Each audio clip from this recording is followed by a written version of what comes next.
The story begins in a dark alley where the characters lie beaten. A guy in a cloak walks confidently toward a frightened man. The blonde guy, his voice trembling with terror, screams that he doesn't understand who's standing in front of him or why he's doing this. Absolute says in an arrogant voice that he is evil, just like everyone else he beat up here, and calls himself a black hole. In a moment the head flies off the shoulders. The creak of an opening door can be heard in the background.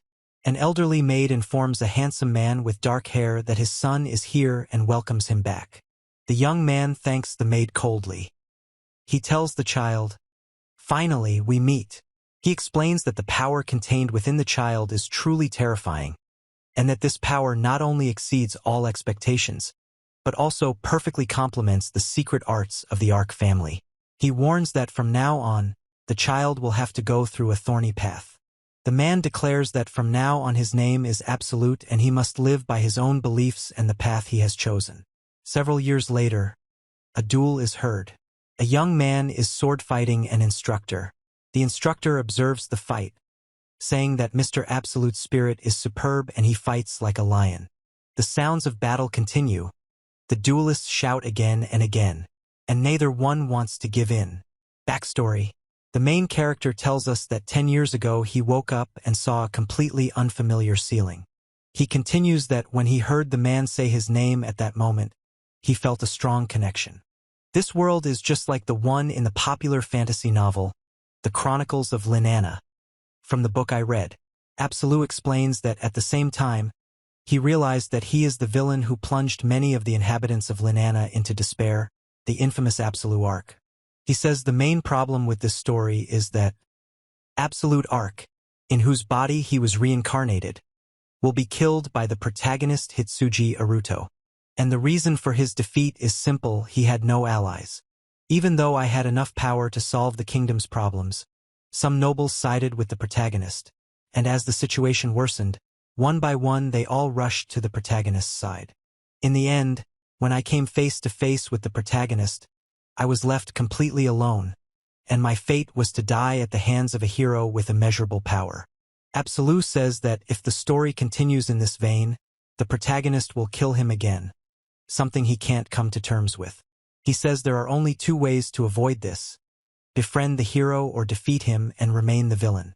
He doesn't think that the first option will work out, because he hates the hero with all his soul. And the Absolute made his decision. Since he was born a villain, he would become one, as originally intended. Having eliminated all obstacles to the onset of those unfortunate events and having prepared himself well for his rise to absolute evil, he would crush the protagonist and not lose. And then suddenly, the man announced that he was surrendering, to which Absolute says in an arrogant voice that he didn't even have a chance to win. Those who watched the fight were very surprised, to which the main character made a menacing and displeased grimace. Absolute explains that the main problem with the villain skill is that the price for the acquired power is universal hatred, and the skill can develop. He apologizes for being rude, but at the same time thinks that this will make him stronger. One of the knights replies that they are, after all, servants of the Lord Absolute, and the other confirms this. The first knight replies that there is nothing wrong with that. The defeated knight says in admiration that the young master's swordsmanship has increased, and in the end he was easily defeated. Absolute only needs to try a technique once, and he strangely masters it completely. One such skill is healing, which allows wounds to heal effortlessly.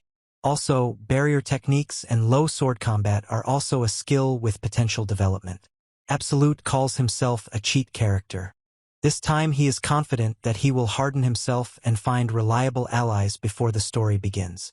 Sitting in a beautiful room, Absolute's father says that he was informed about the training and education. The protagonist tells everyone that his father, Lyrian Ark, strives to make their family the strongest in the kingdom, and at first he found him scary, but his father turned out to be a real villain. Absolute says that when he was shown the training for the first time, he was simply frozen in shock. He thanks his father for the kind words, says he will continue to strive for success, and explains that it's nice to hear praise after such a long time, and he is very happy. Then let's finish with the preludes and move on to the main topic. He announces that next month there will be a reception in honor of Prince Michael's 10th birthday, organized by the royal family, and this time there will be many of his peers there. He says that the Absolute should go. Absolute recalls that, if he's not mistaken, Prince Michael was on the protagonist's side in the original story. He explains that, due to Absolute's abilities, he could be misunderstood, so he asks him to remain quiet during the reception. Absolute agrees and says that if that's all, he'll return to training. After the young man left, the head of the family admired the way he looked into his eyes and wasn't intimidated by the overwhelming aura of power. The man informs the butler that the young master is developing suspiciously quickly and his level is now above 40. By the time he takes my place, he'll likely be the strongest in the kingdom, and if he can pressure the influential families into submission, there won't be any problems. The father of the Absolute reports that it was the same in his time. Thanks to this, the families obey, but their reputation suffers. That's just the way the Ark is. The most important thing is force, clearly visible to all, in other words, violence. He communicates that reputation is secondary, not all that important. To gain the loyalty of the nobles, you must improve their opinion of the Lord Absolute. Otherwise, there is a chance that in the near future the foundation you have laid will collapse. The action takes place in the capital, in the royal castle. Duke Ark introduces his son to the nobility. Ayusalit tells everyone that he is glad to meet them for the first time and introduces himself. Quite unexpectedly, at the ball, Absolute meets his worst rival. Their gazes intersect. The hero couldn't stand the Absolute's long gaze and looked away. Father introduces the Absolute and Lord Viren to each other. The father spoke to the man, asking how he was doing, and the man replied that he was fine, thank you. The Absolute understands that lower-ranking nobles are going through hard times, but the Ark family is of a higher rank, so it doesn't concern them. Count Jose says he heard that Ark Jr. will be coming today too, so he wanted to introduce his son and pay his respects. Absolute glares at him and remains silent.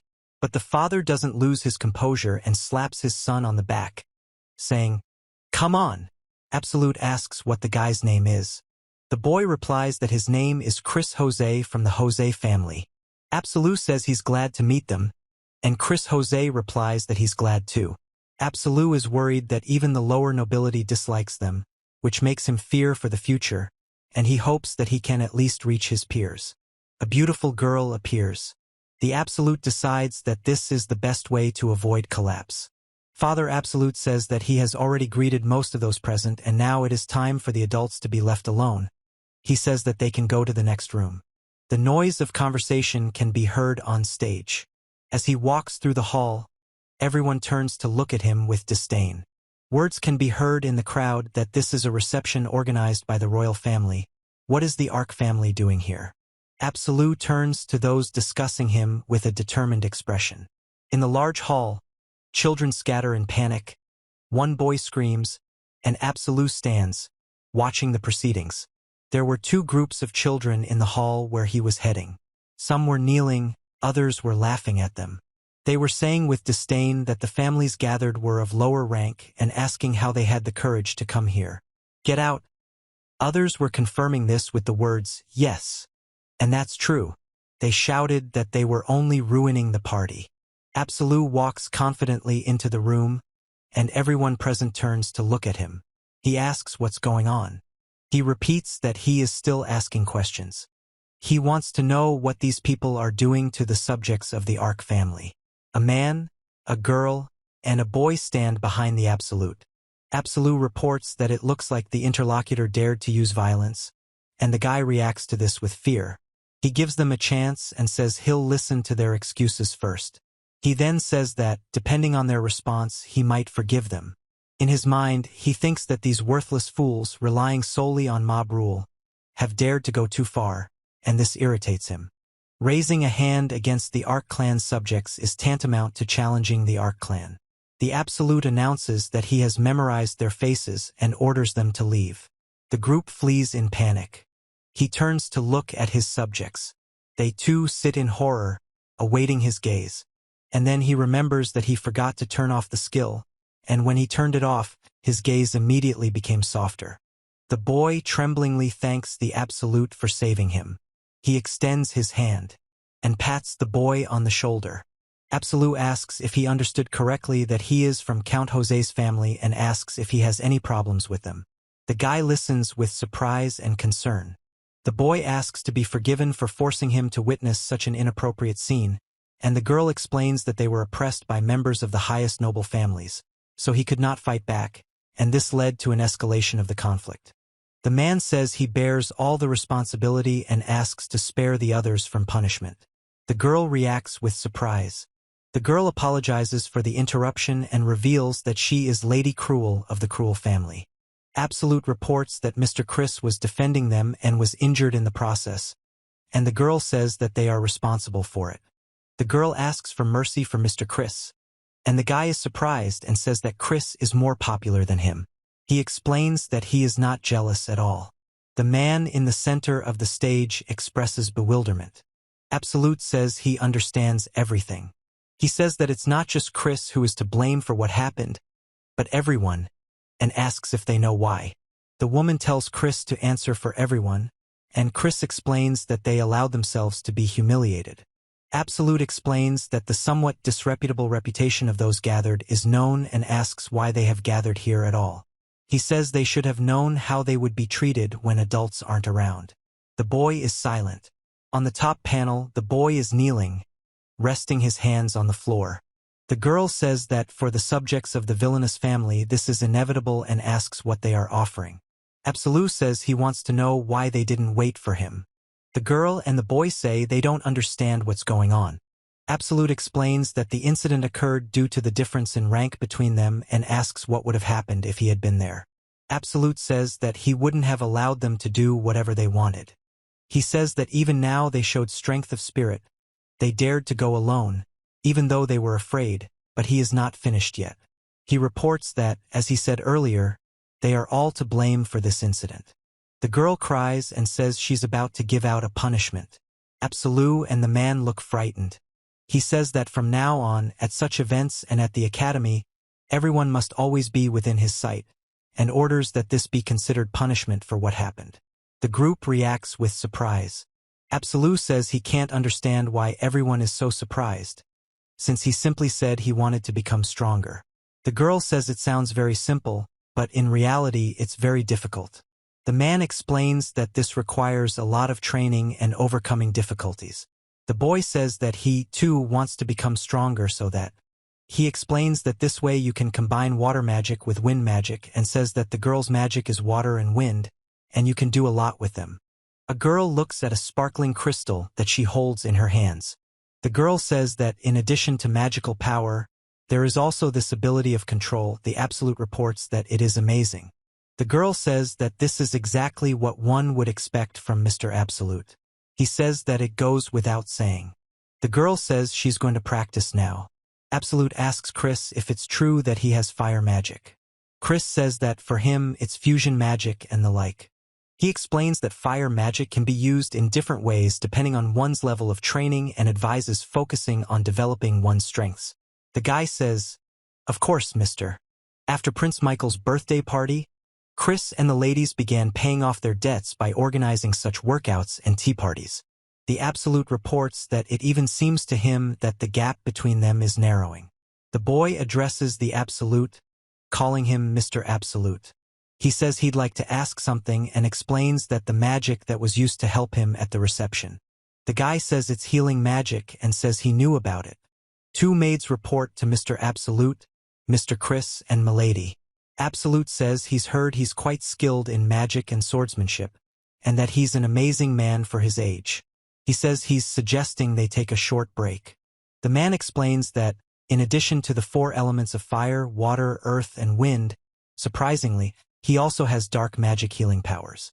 The girl says she's stunned. The girl says that she is in admiration and addresses Mr. Absolute with respect. The Absolute says that simply having useful spells is not such a big deal. In battle, something else plays a key role, and explains that ladies are those girls who awaken the protective instincts in men. The title says that it is about unique magic. The boy asks if the Ark family's unique magic is summoning, and Absolute confirms that it allows the summoning of spirits. Absolute explains that it's a hereditary power that can only be used by people of a certain lineage, and the conditions are that a person 15 years of age must be recognized as the heir otherwise. He reports that, in the original story, this magic was so powerful that it could destroy up to 40% of the enslavement squad. Absolute says that first of all she will not betray, and in the future he wants to inherit her. The girl says it's amazing. The guy reacts silently with surprise and tension. Absolute informs him that the first event in the original story, entry into school, is still 5 years away. Absolute says there's no oversight of the training, but otherwise, Absolute explains that he wants the maid to be prepared by the time he starts school, and wants to select and train a slave from among the. He says it's possible, but the girl asks if it wouldn't be quicker to choose one of the Ark family servants. He says there's no need to worry. Absolute says he doesn't like the people in this house. The boy and girl react to something with surprise. He says that they need someone who will definitely not betray them, because in the original story everyone defected, and he doesn't want to give the main character a single chance, since a slave won't betray his master. He also says that, damn, they're under something. The woman reports that there was an old woman who wore a maid's uniform when she was born, and that she died 3 years ago. MIT reports that now the old woman's daughter, MIT 48, takes care of her. But the woman says the current family's mansion looks like a mature maid cafe, and Absolute says it's simply outrageous. The guy says they will train high-class slaves and asks if there are any requirements. He says that is clear. Absolute says that race doesn't matter and let him know about self-defense. The girl reacts with surprise. The girl asks how about her. He says no. The girl says and the Absolute says that he understood and will organize. He says he'll contact them once he's ready and is counting on the girl. The girl answers affirmatively, and the woman confirms this. Absolute reports that he can't afford to relax because his body is trembling. One of the girls explains that Absolute must be careful, as he can't let his guard down in this place. The woman says that a lord lives in this house, and the man explains that the boy is the lord's heir. The girl says there are many different people in this world, and they are all different. The boy says he also wants to learn more about people and the world around him.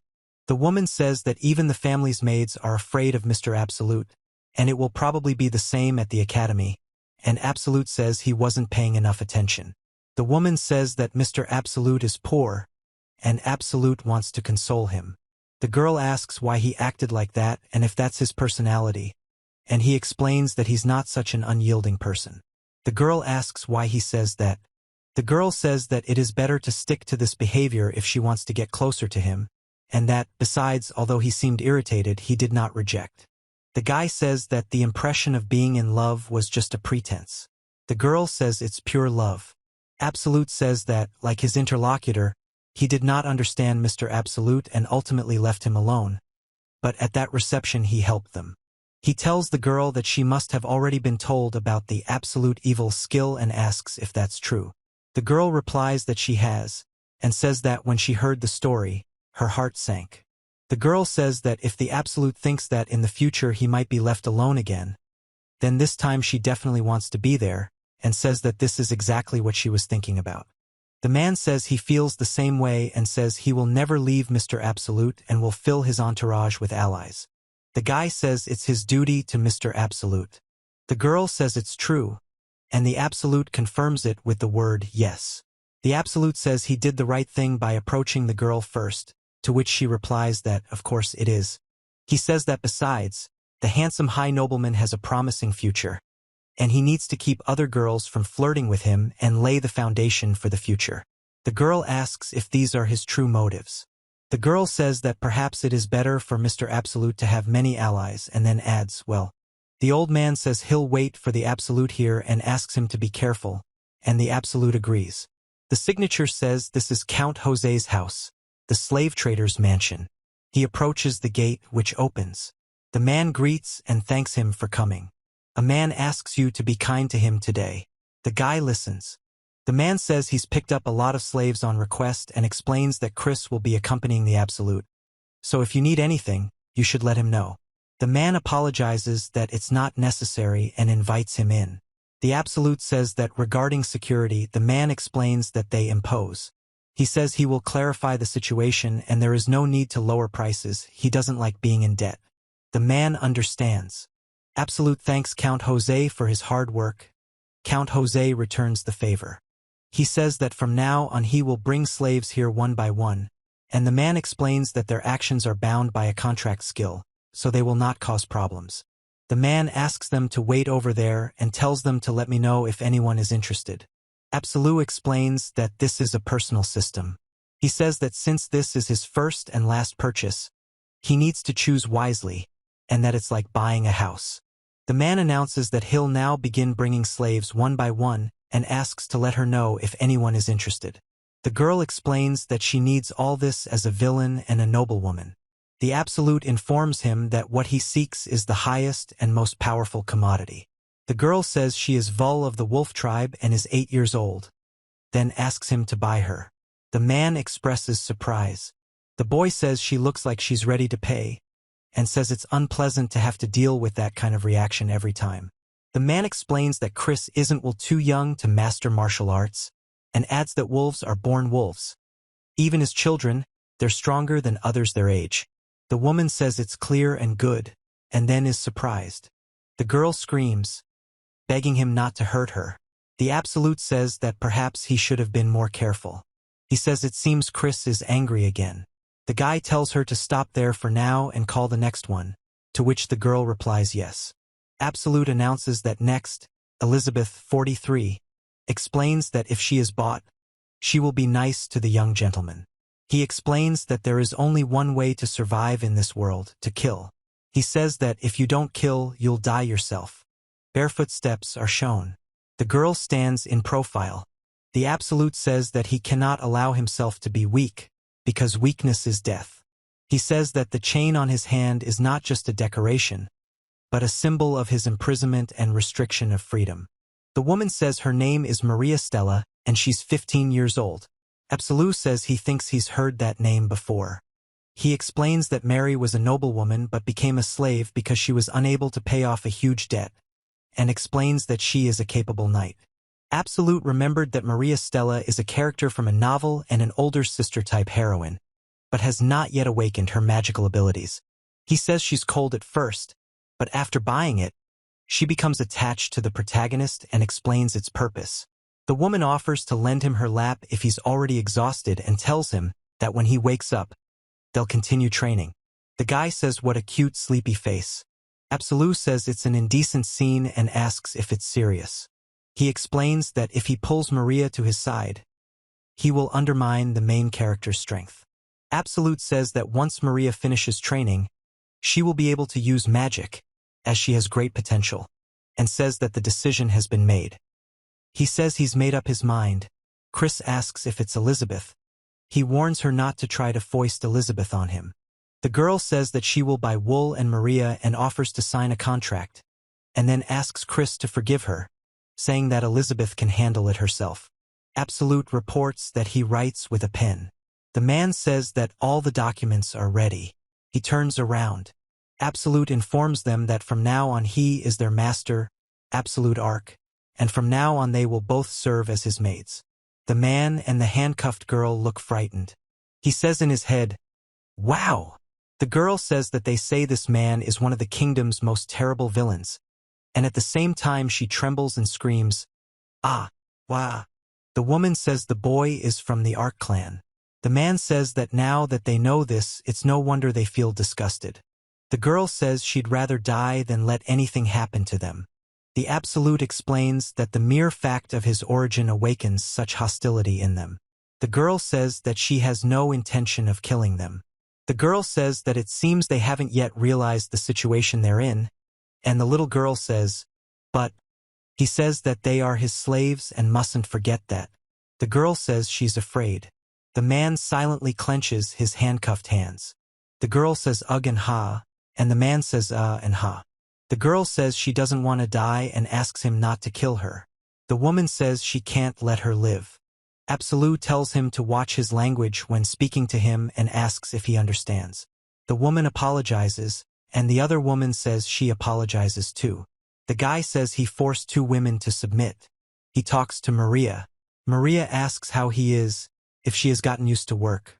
He replies that, for the most part, yes. The woman initially says she was worried she would be forced to do embarrassing things, but the girl says she ends up doing a completely ordinary job. The woman asks how the girl is doing with Mr. Absolute. The girl replies that at first she was worried about having to spend time with him, but after observing his life for the past few months, she no longer knows. The man reports that Mr. Absolute is surprisingly quiet, unlike the other members of the Ark family. The head maid reports that he has never raised a hand against servants or his nobles, and that the people around him have a rather good impression of him. The girl and the boy smile. The woman asks for Mrs. MIT.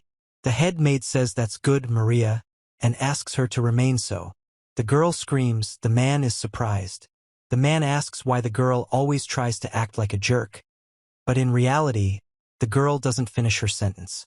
The girl says that he confused her to the point of horror. A few months later, the man says he plans to retire in a couple of months. The woman reports that Absolute has quickly mastered the maid's work and can now handle the cleaning independently. Her task is complete. The woman asks him to take care of Mr. Absolute for her. The woman says, The guy asks if the woman isn't afraid of him. The woman replies that if she says she's not afraid at all, they won't believe her, but you see. The woman states that since the girl officially becomes Mr. Absolute's maid, she has the right to know about his skill, absolute evil. The woman says she's leaving and explains that such a terrible impression is created because of his strength. The girl remains silent. The Ark family sympathize with the young master and explain that they inevitably end up taking on secret missions, which is why the master has become extremely serious and rarely smiles. The woman says that responsibility for this lies with adults and admits that it is asking too much, since the interlocutor is still young. Absolute clenches his fist. The woman announces that she is entering and asks for Mr. Absolute's continued support. He asks if this is Maria, to which the woman replies that she has accepted the duties of Mrs. MIT and will now take care of him. The woman says Ms. Mitt told her about the conversational skill, and then begins speaking with a hesitant, The Absolute says it's clear and that no one cares what others think. He is who he is. The Absolute explains that even though he says so, deep down he knows everyone sees him differently. The woman says this doesn't bother the Absolute. The woman notes that his gaze is full of determination. The woman says that there is bitterness, and the guy says that there is also sadness. Absolute says that with such determination, he will continue to live despite the pain. Absolute is reading a book when a woman suddenly hugs him from behind. Absolute shouts, "Hey!" He says, "Leave me alone," and asks what you're doing. The woman tells the young master that from now on she will be by his side as a slave, maid, and sister, and asks him to let her heal his wounded heart. The young master declares that he will never leave her alone. Absolute asks to prepare a bath for him and get ready. Absolute says to let him go, he understands. The girl asks if she can join them. He says no, it's not necessary, and the girl says that despite this, they still take baths together. The sound of the wind can be heard against the backdrop of the night city. The Absolute, smiling, announces that he will use this to destroy the Ark family. A man driving a carriage drives down the street, followed by several people. The woman explains that this is not true, and he says that it is unbearable. A man asks the Absolute if he understood everything. Absolute says that he has spoken a lot about how the people of Ark need a kingdom, and that in addition to handling state affairs and dealing with unruly members of the royal family, they also manage relations with foreign noble houses. Absolute confirms that he understands this. He explains that in the original story, members of the Ark clan were portrayed as simple villains, but in reality, they were unsung heroes working in the shadows to protect the nation. Absolute informs him that continuing to serve the royal family is risky. The young man explains that, given the potential for betrayal by his own people, there's a risk that the prince will be rejected in the future.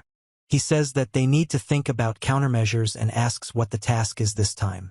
He reports that there are gangs in the capital that are not connected to the Ark family, who are putting a spoke in the wheels of the empire's rule, and that there are about 300 opponents. Absolute says kill them all. The woman suggests they rest for a while. He says he won't leave a single one behind. He reports that Duke Noir is located in the Aquamarine territory on the border between the Kingdom of Linana and the Empire, and the prime suspects are a family close to the imperial court. The Noir family is reported to be known for its involvement in underground activities, and they have recently been trying to expand their influence to other lands, which has made the Kingdom of Linana a target. Absolute announces that he's been assigned a mission and leaves the preparations to the girls. One of the girls asks Absolute if he's going anywhere, and the other tells Maria Vull. The texts explain that the Noir and Ark families have different goals, but they have a long-standing conflict called the organizational rivalry. He says yes. The woman asks to go with them. The woman promises that they won't be a burden, and the other woman asks to accompany them. The Absolute says there's no need for that and he can handle it himself. Then the Absolute says he might not be back by nightfall, so don't wait for him and go to bed. The girl says that she can't go on like this any longer, and the woman explains that she is also tired and doesn't know what to do next.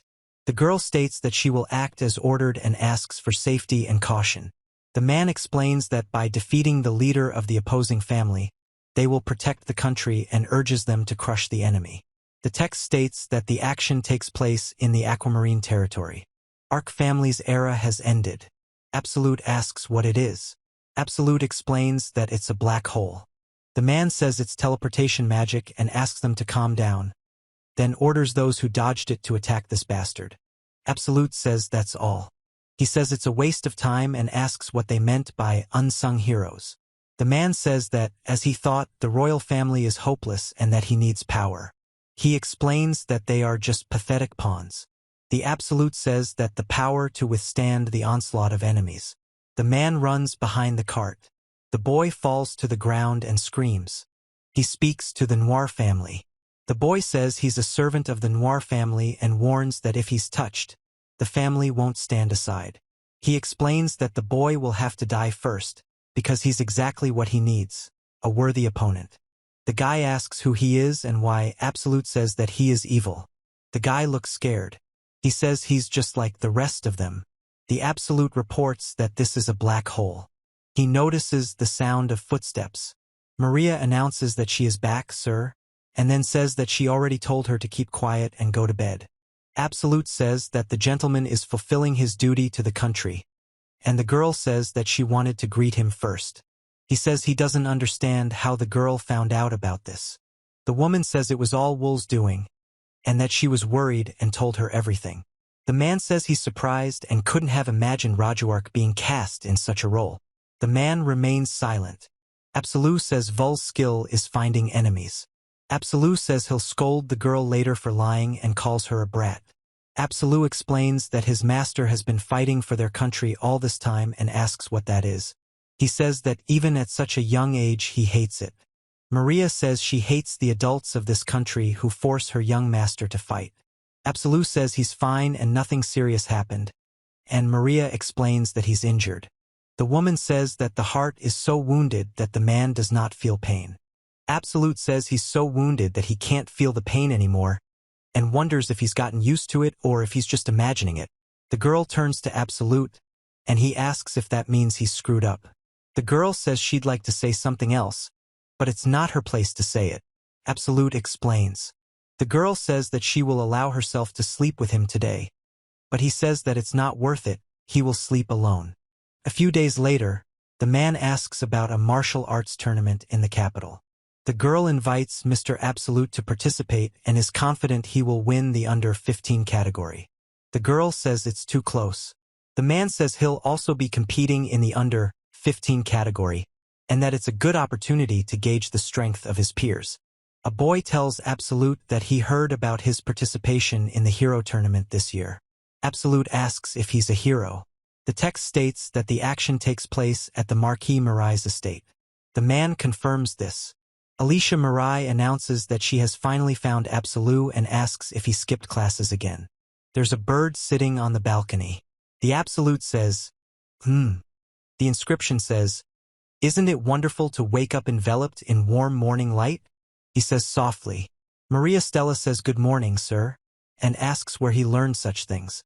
Absolute says he can't afford to die. The pigeon screams for her to get out, saying everything is fine and her sister will take care of everything. The woman calls for Vul.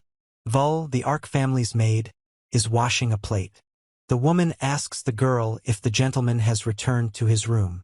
The girl confirms and says the gentleman gave her chocolate. The woman notices the girl's good mood and offers to help, to which the girl replies that the gentleman left right after breakfast. The girl says that if the master hadn't given it to her, she would never have known something so delicious and sweet existed. Absolute says she's glad to hear that and asks if that means breakfast went without incident. The girl reports that the gentleman scolded her. He asks what happened.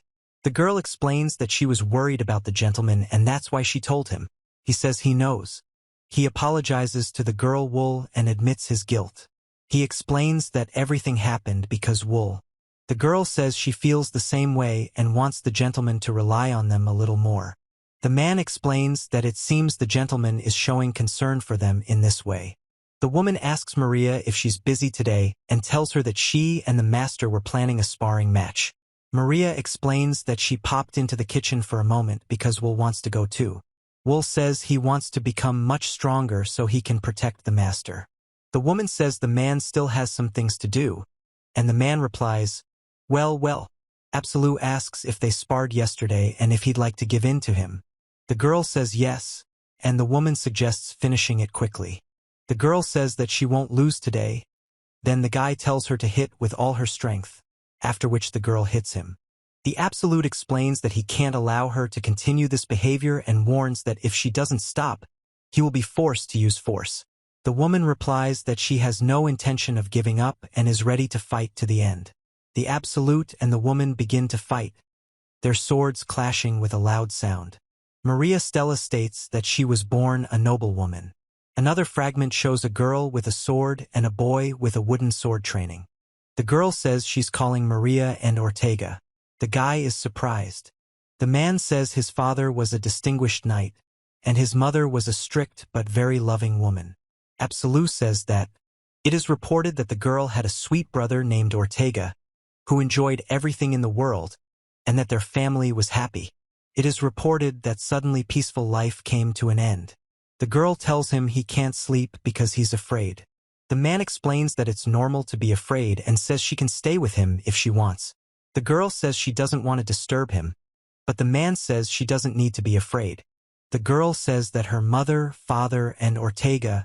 The woman explains that her mother died, and her father and Ortega are missing. The woman reports that even healing magic doesn't help and says there's no magic that can cure them. The girl says that can't be true. The girl says that there must be something they can do, otherwise the father and brother. The woman reports that in order to cure them, they borrowed money everywhere and turned to bishops and potions, but they both died. The girl says that she lost her beloved family, left only with an unbearable debt, and I begin to speak. The Absolute reports that he had no choice but to follow them, but he did not want to repay with evil the kindness of those who lent him money for the treatment of his relatives. The woman says she still has unfinished business. The man asks if she is sure. Absolute reveals that it is a family heirloom that she was supposed to inherit from her father, imbued with the unique magic, treasured sword stela. The man says he has no choice. He explains that even after giving up everything, he couldn't pay off the debt, and the lands became the property of the kingdom, and he was sold as a slave. It is reported that the knight's promising future and happy peaceful life has come to an end. Absolute explains that he doesn't know how to fight, and the girl says it's no problem. She'll teach him. Then they begin fighting, and the sounds of swords clashing are heard. He explains that when she first saw Absolute Ark, she thought he was an unpleasant child, even though he was the same age as her late brother. The boy looks at Absolute with surprise. He moves abruptly toward the girl in the maid uniform. The girl says that she has feelings for the gentleman, who is trying to be strong, hiding his pain, and the Absolute says that he feels not only sympathy, but also love. He strikes. The girl responds by making a noise. The man reports that the gentleman is making his sister cry like that. The woman says she can't believe the Absolute has actually come. The Absolute explains he's come to take her. The woman says she doesn't want to leave. The woman states that this is her 10th defeat in a row and asks if there is anyone capable of defeating the Absolute, even if swordsmanship is taken into account. Absolute says that Father will easily surpass his level and calls him a true monster. The girl says that while Father remains loyal to the royal family, she can't say he's completely on their side, and notes that it's unbelievable to hear such a thing from Mr. Absolute. He says he didn't appear in the original story and doesn't know what his father did when the Ark family was condemned, but they should be prepared for the possibility that he might side with the enemy. He asks if that was in the original story. The woman reports that he seems tired, and the girl announces that she made sandwiches.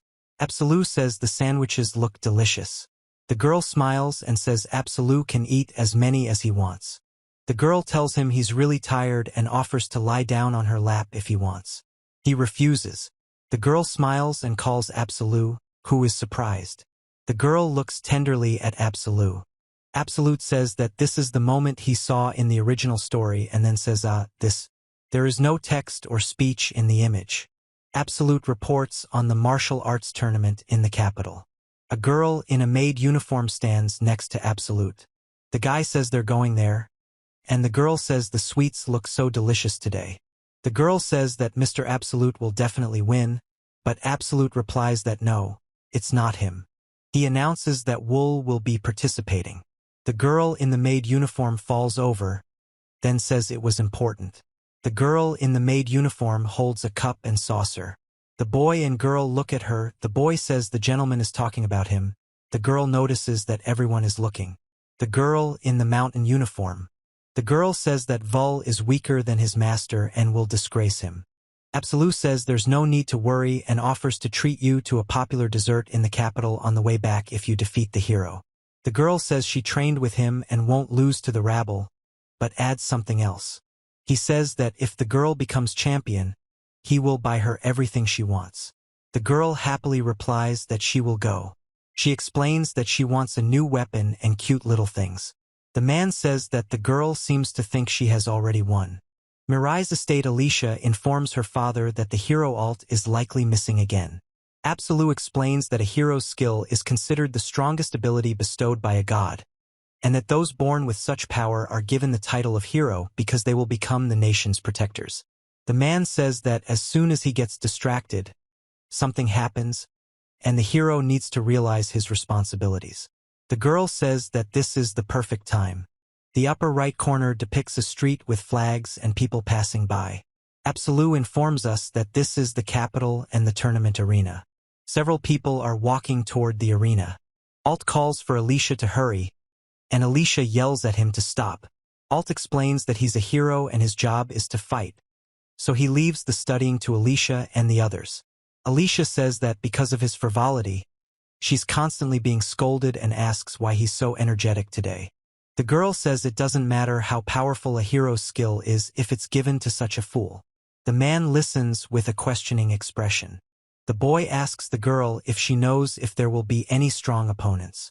The girl explains that her father told her to tell him to win the tournament to prove his worth, as if it were some kind of trivial matter. Then the girl informs him that someone from the Ark family will be participating. Absolute says that the Ark family are those who are connected to the criminal world and do whatever they want from behind the scenes. He says it's getting more and more interesting and great. The woman says that Mr. Alt is participating on the recommendation of the Marquis of Mirai and will compete in the under 15 category. The girl explains that only skills and weapons are allowed in the tournament, no magic as mentioned earlier. The woman directs them to the waiting room. The girl says she'll be watching from the stands, and Absolute says he's leaving. The girl wishes Alto good luck. Absolute explains that he's the hero of the Ark family and that all the villains will be destroyed. The woman hopes everything will be all right. The man turns to Absolute. Absolute understands that something needs to be done. He says he's offering her the water she prepared herself and asks if he wants it warm or cold. He says he'll take some room temperature water just in case. In the Absolute's thoughts, it says he knew this could happen one day, he doesn't like it, maybe he should have come. The girl says that this is fresh water and at the same time says Tada. Absolute says that's what he thought, and that she immediately said it was water. The girl says it's delicious. He announces that he's back. The girl thanks him and says that for some reason her water tastes better than that of other water mages. The girl offers Chris a taste of the water she's prepared. Vul's greatest strength is her stunning speed. He explains that since she's still short, long weapons aren't suitable, so they created one that would allow her to deal serious damage with just a single punch. The girl says that this is to be expected from Mr. Absolute. The guy asks if she'll be okay and says that Will has certainly grown up over time, but she's still a child, and even with her amazing speed, she might not have enough strength. He also says that for now, they've forbidden her from being addressed as Ace. The man explains that hiding an ace in a hand. The woman says to just watch, since she's much more mature now than she used to be. Absolute says that he trained her. He runs fast, and the guy in the cloak tries to catch up with her, but he's too late. The boy reports that her opponent can't keep up with her and admires her speed. Another guy next to him also watches what's happening. The girl says she looks like a wolf waiting for the right moment to pounce. The girl runs around the prey like a wild animal and reports that even in human form she succumbs to instinct. The Absolute explains that the beast men are truly beautiful. He's standing in the arena, and the man is lying on the ground. The guy announces that this is an absolute victory. The girl says his choice of weapon is justified and apologizes for his doubts, while the other girl says she didn't know he was so farsighted. Absolute explains that he shouldn't be praised. The man asks if there will be another duel with the hero, to which Absolute replies that there probably will be. The guy says that he has a special skill and in the original story he won thanks to significant support. He has no shortage of strength. Absolute says he'll see how good he is. The man says he's unlucky with his opponent. The man is indignant and demands not to underestimate him, then says he'll prove it now. The man begins the fight. Absolute and the man notice the man is fighting with all his might. Absolute asks Chris. He says that he is not weak, but he does not use the hero skill properly. He just swings his sword and suppresses the enemy with brute force, which is why his tactics are worse than Will's. The girl and Absolute are sitting on the couch. Absolute says that he won, and the crowd of spectators rejoices and shouts. The boy says that maybe he's not very experienced and explains that, after all, there aren't many kids as experienced as Mr. He. The man explains that the hero should do the dirty work that the Ark family does from the shadows. Then this boy would gain experience, level up, and the man says it's the capital's martial arts tournament for the under 15 category. The finals are finally here. The man says he wonders where this country is heading. The guy says he's come this far. He then explains that there were some pretty strong opponents there, but they were no match for him, the hero. The Absolute says that he cannot die because he is a god. He says he will return as a worthy hero. The Absolute informs that he cannot afford to be weak.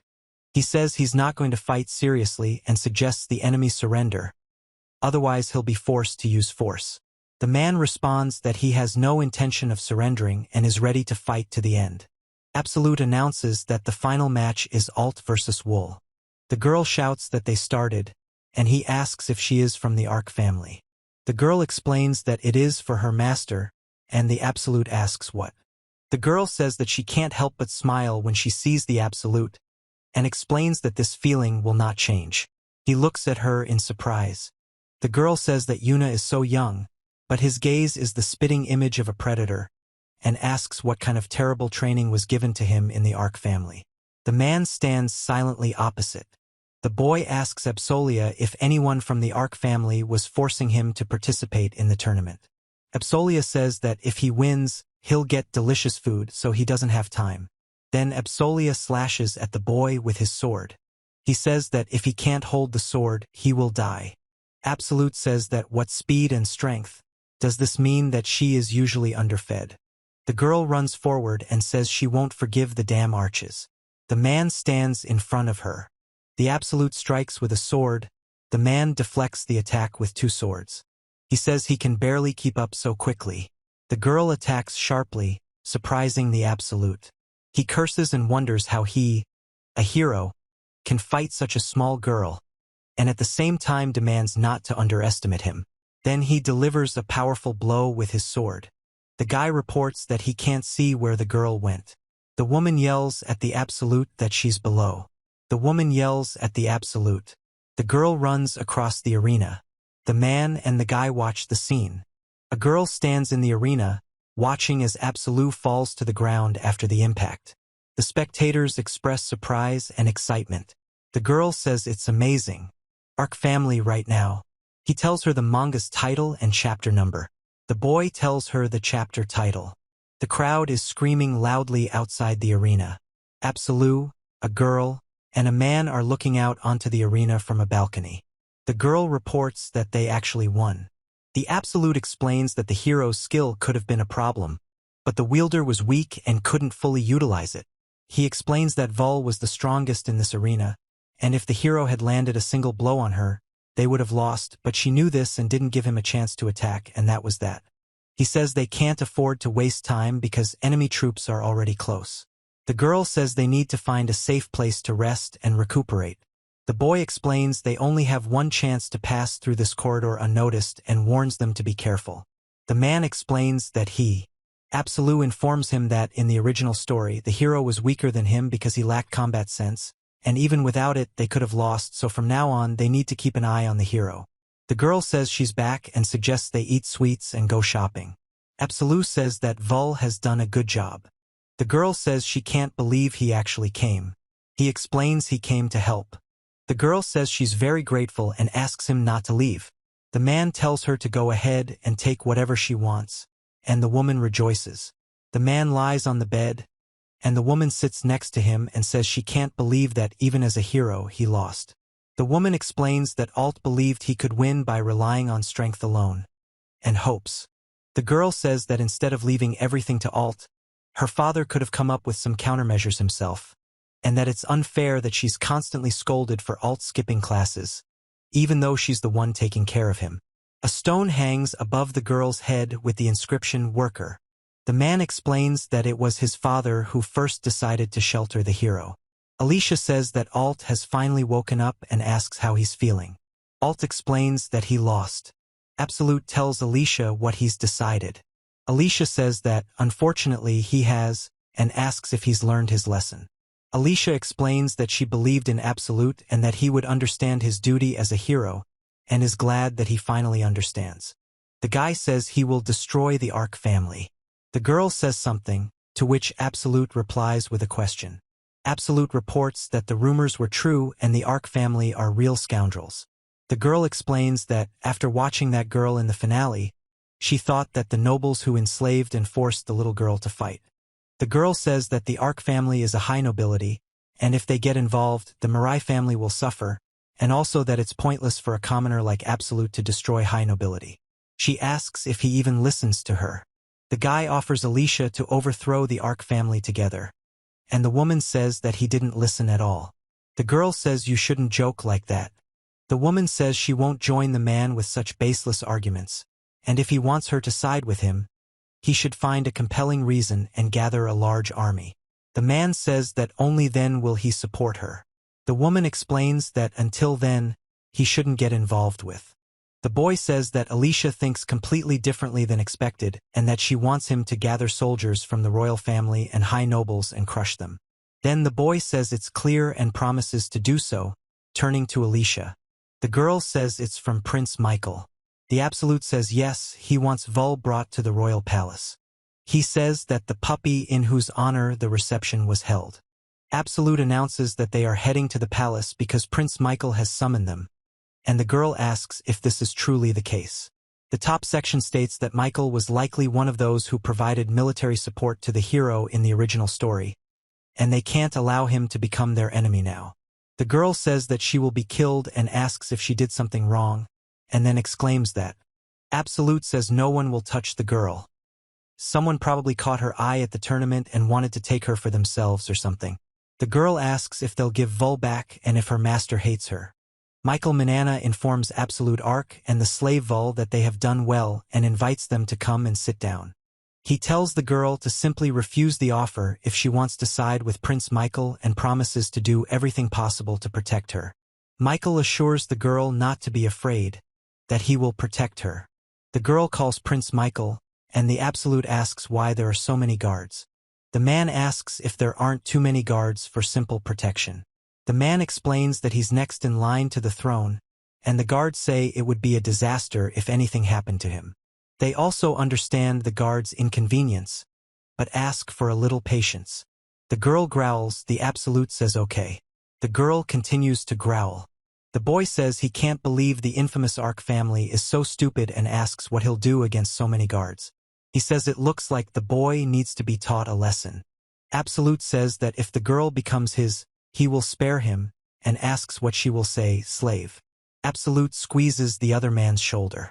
He says that the master will never lose, and the girl with cat ears explains that will belongs to the master. The Absolute tells them to get lost and die. The Absolute says they'll be killed by the guards for daring to raise weapons against him, and that will be his version of events. The man explains that he's watching them both seek death. The boy orders the guards to kill them, and the guards agree. The guards are surprised by what's happening.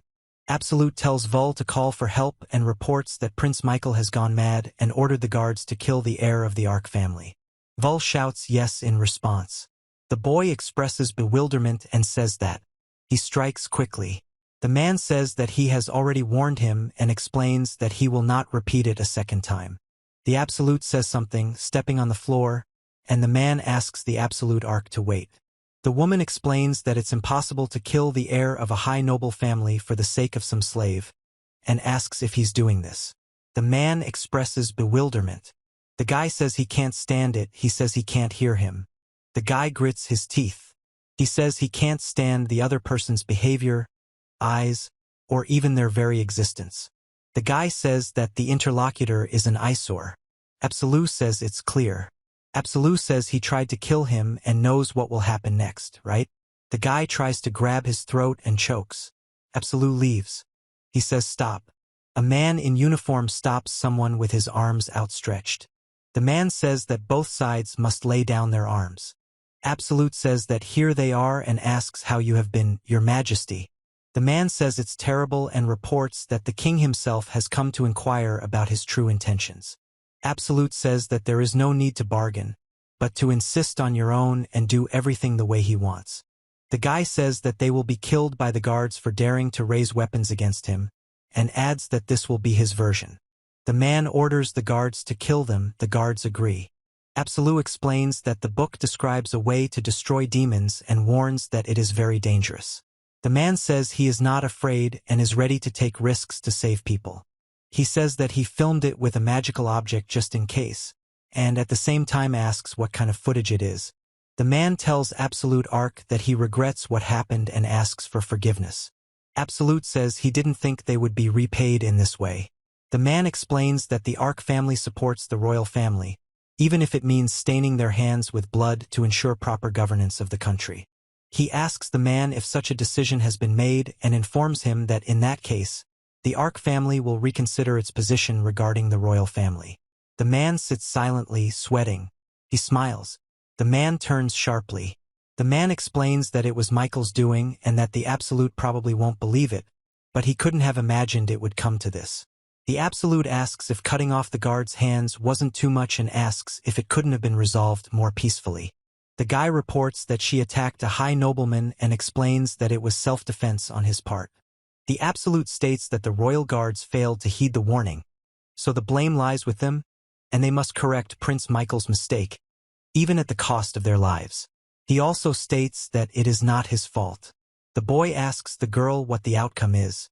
He talks about how the royal family is going to take responsibility for this incident. The Absolute informs him that summoning a high nobleman, attempting to take a slave by force, and attempting murder, if convicted, would result in life imprisonment. He explains that compensation will be paid to the man and his maid, and Prince Michael will be placed under house arrest. The man asks. He says that, at the very least, Prince Michael needs to be removed from his position as heir apparent. A man in a military uniform shouts that he disagrees.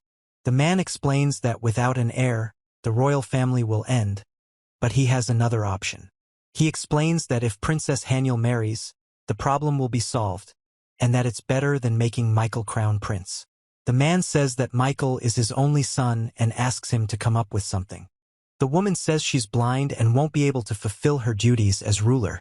The Absolute explains that this is true, but that His Majesty and his advisors can handle it. He says his demand is compensation for him and his maid, as well as Michael's removal from the position of Crown Prince. The man says it's up to your Majesty to decide.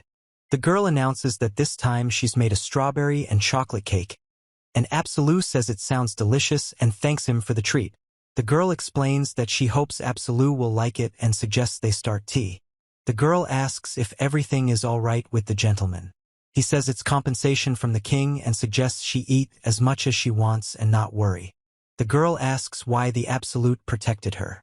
The Absolute explains that making an enemy of the prince is almost like making an enemy of the entire kingdom of linen. The girl explains that if the prince becomes their enemy, wouldn't that be a problem? The Absolute confirms that it is true, making an enemy of the prince is. He reports that the royal family attempted to forcefully take away from the Ark family the one who swore allegiance to them. The man says this is nonsense. The woman explains that they ruled their territory even before the founding of the Manga Kingdom, and that all the land belongs to the Ark clan, so there's no reason to give a single slave to anyone. The man explains that the Ark Eurotas are enemies everywhere, even if they do nothing. The woman says the man is a slave serving the family. Absolute says this is nothing new. The girl listens. The man says he was abandoned because he is weak. The girl explains that in the wolf tribe, the weak are not welcomed even within their own families, and strength is a source of pride. The man and boy listen to her. Absolute reports that she was always alone and was sold because she was weak, not even fit to be a servant. The woman says she was given blood, a bed, food, and the strength to fight, which means warmth and protection, so she will protect her master even if she has to die. The man says he's not so weak as to need such a sacrifice and orders her to eat, to which the woman responds well. Absolute announces that a tournament will be held this year, in which all the heirs will participate. The man explains that the winner will receive the title of heir and the right to become the next king. Absolute explains that the tournament will last 3 days and that everyone must be prepared for the challenges. The man tells Michael that he understands what he has done. The guy says it's the Absolute's fault and that he attacked first, so there was nothing left to do but attack back. The man, shocked, says he can't believe it. The Absolute asks if he could say the same after seeing it. He reports that he gave it and says that the interlocutor did something unimaginable. The man says it's his fault and he ruined the 10th birthday party. The guy says it's him again, the coward, and explains that he wanted to teach him a lesson. The man reports that this happened because of the Duke's intrigues, not because of the Ark family. The man says the Ark family is the victim, and in any case Michael committed a crime. The man explains to Michael that he will lose his position as crown prince. Michael doesn't believe it. The man explains that such things usually lead to imprisonment, so Michael should be grateful. The man says that if he shows this footage to all the nobles and apologizes to the Absolute, he will consider reinstating himself as crown prince. The boy says he must step down as crown prince and that this is ridiculous, and the man explains that this will be the end of the royal family. The man tells the boy. The man says Michael didn't hear what he told him. The girl apologizes. The man explains that Michael is still a child, and he hoped that Michael would grow up with time, but he never imagined he would reach such a level of madness. The man says the current problem is making Haniel the crown princess. The man asks what to do. The man suggests betrothing Haniel to the Absolute. The man with the monocle reacts with surprise. The man says it's not a bad idea to oppose Duke Zen, who supports Michael, but making an enemy of the Ark family, and especially the Absolute, is far more dangerous for the country. Another man addresses him as Your Majesty. The man at the window explains that, having been born into the Ark family, the panel is empty, there is no text or action. Maria Stella reports that she hasn't been able to keep up with them lately and is giving up, although this is a bit frustrating, because they are so delightful. At the top right, it says 5 years have passed, and the Ark family estate is shown. Absolute says that if you need to think about something, it's better to go for a swim, and explains that as a villain, he needs it. He announces that he has finally turned 15 years old and tells that he is 15 years old. Absolute says that once he enters the capital's academy, the main plot of the Chronicles of Linana will begin. The girl says she'll scrub the gentleman's back because she goes to the bathroom alone now and has already decided to do so. He says no, and asks if they've already done it themselves, then adds, "Besides." The girl explains that she wouldn't mind taking a bath with the gentleman. He calls it a break. Absolute says that tomorrow is a very important day and they have worked so hard for it, and then he tells them not to worry, everything will be fine. He says he'll take good care of them, but the other man orders them to leave. He explains that their family's unique magic is the summoning of spirits, and reminds them that the first head of their clan established a connection with the Spirit King. He explains that to obtain the magic, they must kill the existing host. Absolute says he won't let himself be killed so easily, so the other person will have to make a decision. Absolute says he's already made up his mind, turning to his father. He reports that in the original, by the time this power was inherited, the father was already dead, and the Ark family had already shed its blood. Absolute says that the last time they fought was when the other person was 10 years old. The man says that there is nothing in this world that cannot be fixed and explains that even if something seems impossible, there is always a way to change the situation. The Absolute reports that this is a black hole. He says it's a black flame slash and delivers a blow at the same time. He then states that his level is already above 90. It is reported that the average warrior level in this world is 20. In the original there were no characters above level 50 except for the Absolute, but this power. The Absolute says that he is quite strong, but the difference between the experiences he has gone through is too great and let it sound very cruel to him, despite the fact that he is above level 50. He announces that it is his turn now and rushes into the attack, striking the enemy with his sword. The Absolute announces that he is ready to attack and strikes with his sword. He says he's surprised they were able to stop his punch, then he says then, and delivers another powerful punch.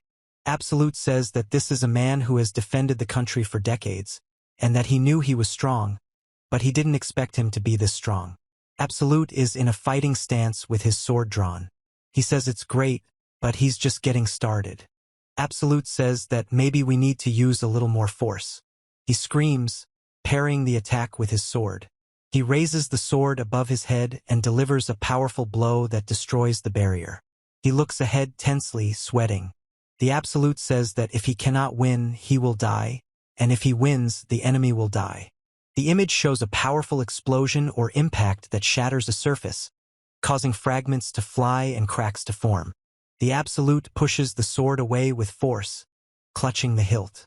The man strains, trying to break through the sword's defense. The man says that he has become very strong. He looks at the man silently.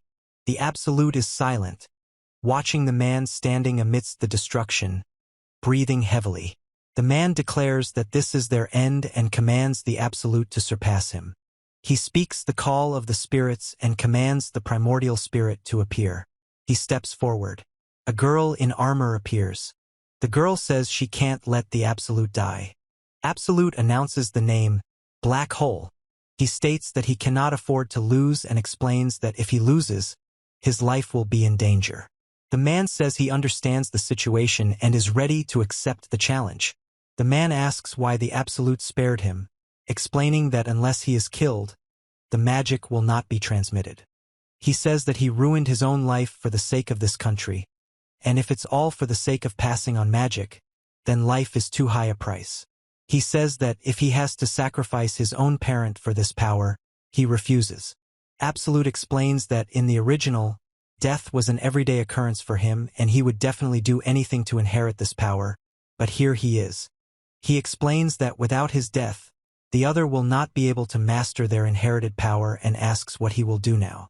He asks to be allowed to make a contract with the spirit he summoned, explaining that without unique magic, he will not be able to control spirits other than those with whom he already has a contract, and is willing to accept this outcome.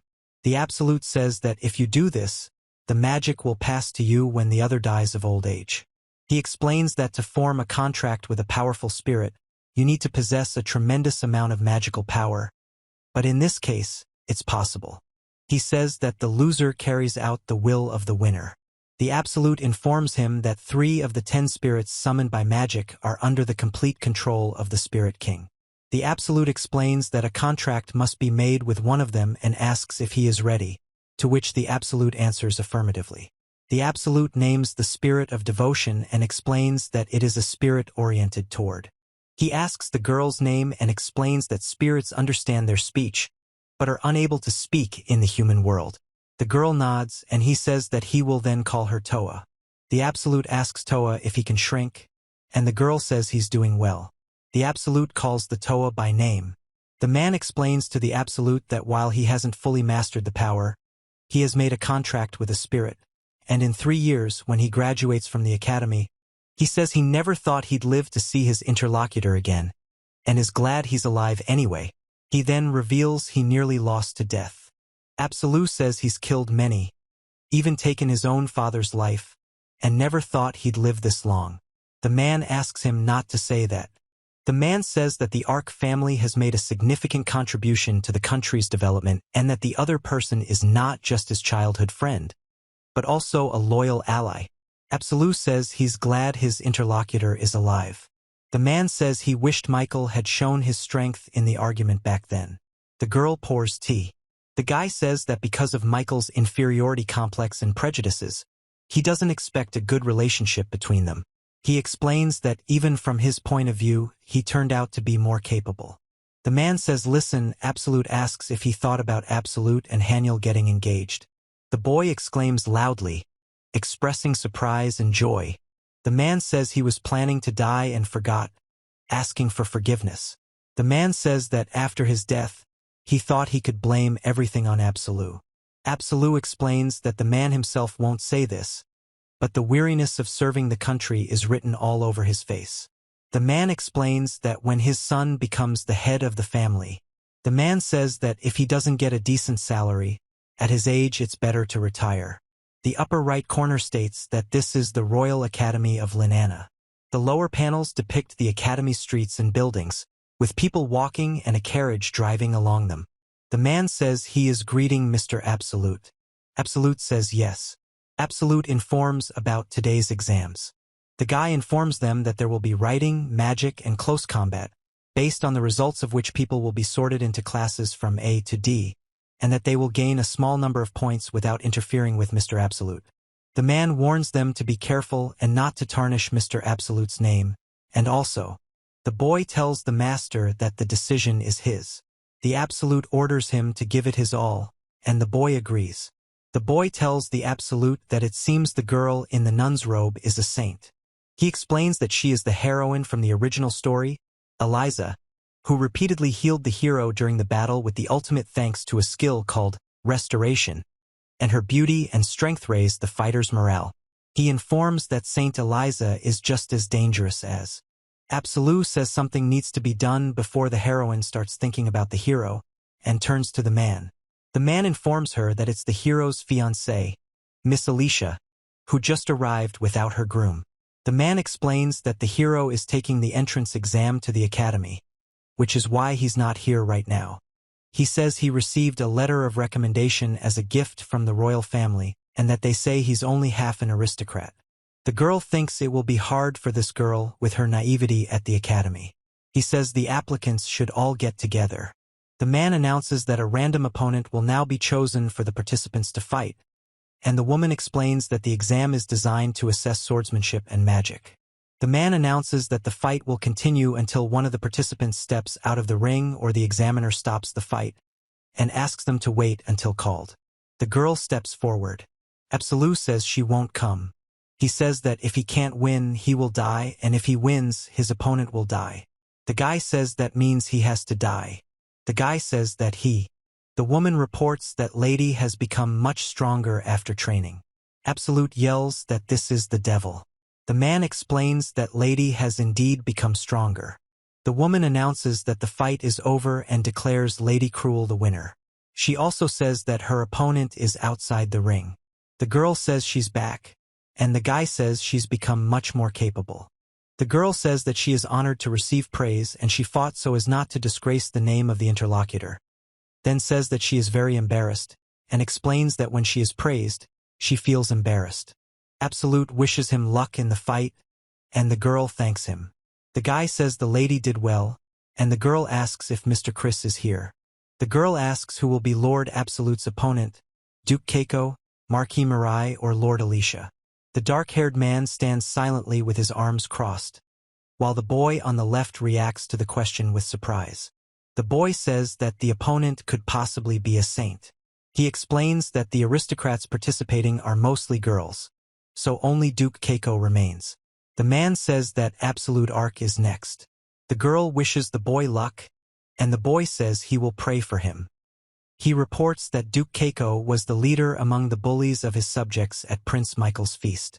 Absolute reports that Tristan Keiko didn't make many appearances in the original, so it's unclear what to expect from him, and that rumor has it he's an individualist and talented even within his own family. He states that he is not going to fight an opponent who cannot lift a sword. The girl and boy express surprise. Absolute says something questioningly.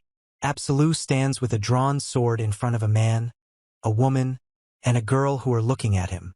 Saints Eliza and Alicia Mirai talk about Igertzog Keiko.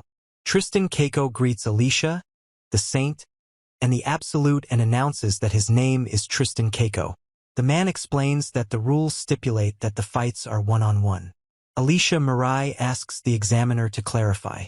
The man announces that as an exception there will be a 2-on-2 duel, and the pairs Absolute Ark and Alicia Mirai. The woman reports that she is against Tristan Keiko and Saint Eliza.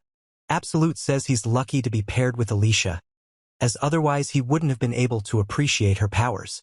Alicia asks if this is their first meeting and reveals her name is Alicia Mirai. He tells Ark that he can only use magic and therefore can only attack from a distance. He asks who will do what. The girl explains that she will attack Tristan until he gets to him, and he says that while he is fighting Tristan, there is no point in attacking. The girl says that the saint can't fight, so she could help with magic during the fight with Tristan, and the Absolute asks if he's sure about that. The girl starts to speak, but doesn't finish her thought. The woman says that no matter how much the saint helps, she will have to fight alone. He says that it would be unfair to beat the enemy with 4 hands. He doesn't like to defeat enemies with numbers. It's better to divide the roles and fight one-on-one, and at the same time one must not lose sight of the saint. The woman says that no matter how much the saint helps, she will have to fight alone. He says that it would be unfair to beat the enemy with 4 hands. He doesn't like to defeat enemies with numbers. It's better to divide the roles and fight one-on-one, and at the same time one must not lose sight of the saint. The girl apologizes and says that she misunderstood, and also says that an aristocrat like her should not act like that. He agrees to go along with her plan and says that he will fight with honor. Absolute says, "On the saint, does she understand?" The girl replies, "Of course," and suggests winning. The guy shouts that it started. The girl says the fireball spell and releases a fireball towards the guy. The boy announces that it's the mistress's turn. The woman agrees and says yes, then casts spells of protection and self-healing. The Absolute delivers a powerful blow, accompanied by a loud sound. The girl says she hit him, he says no, then a figure appears in the smoke, and below is shown a kick on the ground. Absolute says he fell asleep. Then Absolute says he smiled. The girl says she doesn't understand how this happens. He says he's hitting, but the opponent still doesn't stop and asks, "Is it really?" The woman reports that she used her fear-removing skill and asks how it will turn out. Absolute says he can't understand why he wasn't killed and explains that it doesn't matter, because he's not going to give up. The woman reports that the magic doesn't stop and doesn't cause harm. The man says that Saint Eliza's skill allows one to act without fear. A woman and the Absolute stand next to each other, and the Absolute says it's time. The Absolute says it's impossible to fail the entrance exams and declares it's his turn. A man turns to the Absolute, asking if his moment has come. The guy says that he heard about everything and about the amazing talent of his interlocutor, and that he dreamed of fighting with him. Absolute says he can't afford to be weak. The guy says that this dream will finally come true, and he says what a wonderful day. The woman says she's full of anticipation and laughs. Absolute suggests a massacre, and the man replies that she talks too much. Absolute and the man begin to sword fight. The girl remains silent, and the woman smiles with her eyes closed. The man says he's having fun, turning to Absolute. The guy says it hurts and he's exhausted. Then the man takes the sword and asks how he feels. Absolute says that he is quite capable and asks if the interlocutor has studied different styles. He says that this is the best day of his life and is surprised that the other person has held out against him for so long, then suggests making this day their anniversary. Absolute says he doesn't understand what other anniversary he's talking about. The girl says it's the anniversary of their meeting. He says, by the way, and asks why they don't fight together with Alicia, since together they could defeat him. The girl with the scythe clasps her hands to her chest. The Absolute strikes with his sword. The man deflects it, creating a powerful swing. He says that even though the saint supports him, he fights alone, and it would be low for two to fight one. The man laughs.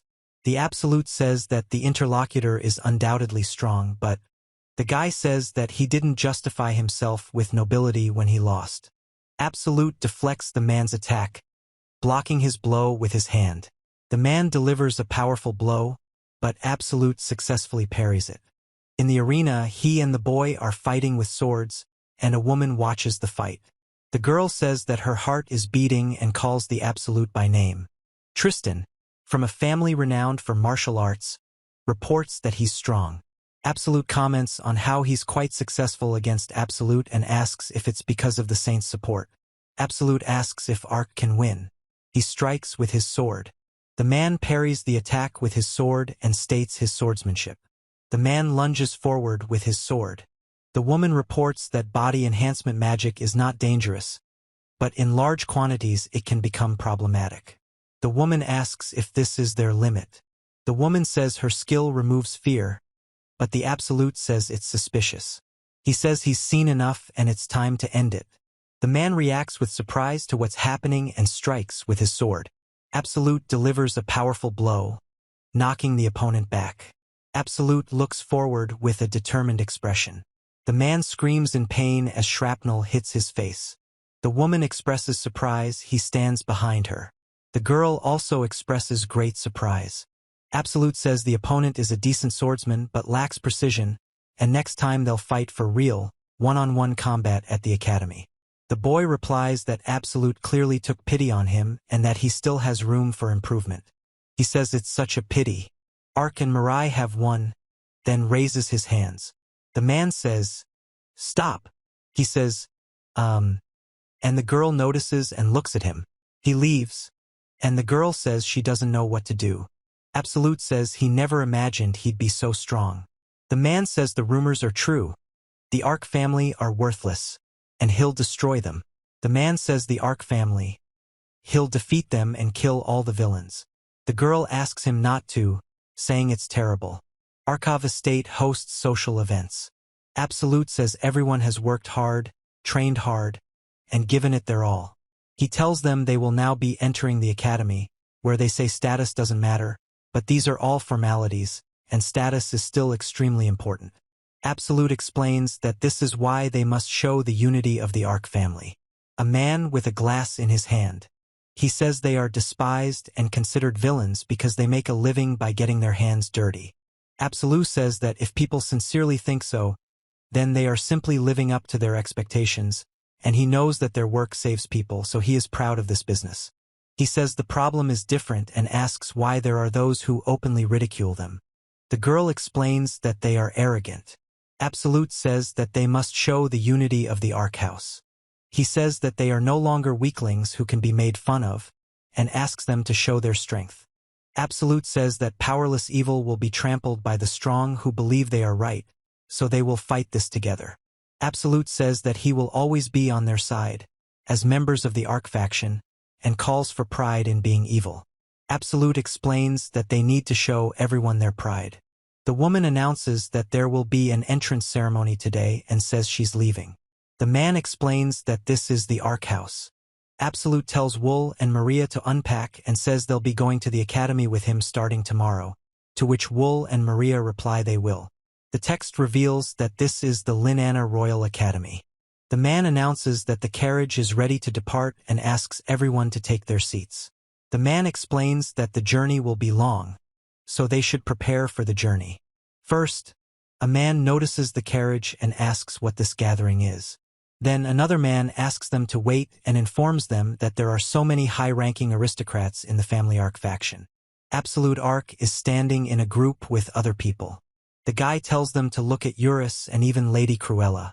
The man explains that the Ark family runs a terrible organization, and yet he explains that it's pressure and that the rumors turned out to be true. Absolute explains that if he can't win, he will die, and that he can't afford to die. He says that, as with everything, first impressions play a very important role. The Absolute says that they can't relax and must keep everything under control while he's around, but otherwise he won't be able to help his subordinates. The Absolute explains that as the possessor of undeniable power, he and his subordinates must prove themselves. He says that they are the unity of the Ark family. For boys, cover their ears and move away from a loud noise. Absolute says it's best not to approach them. Another boy explains he doesn't want to go to their class. A third boy says Lady Cruella is so beautiful, and a fourth boy yells, "Don't be stupid."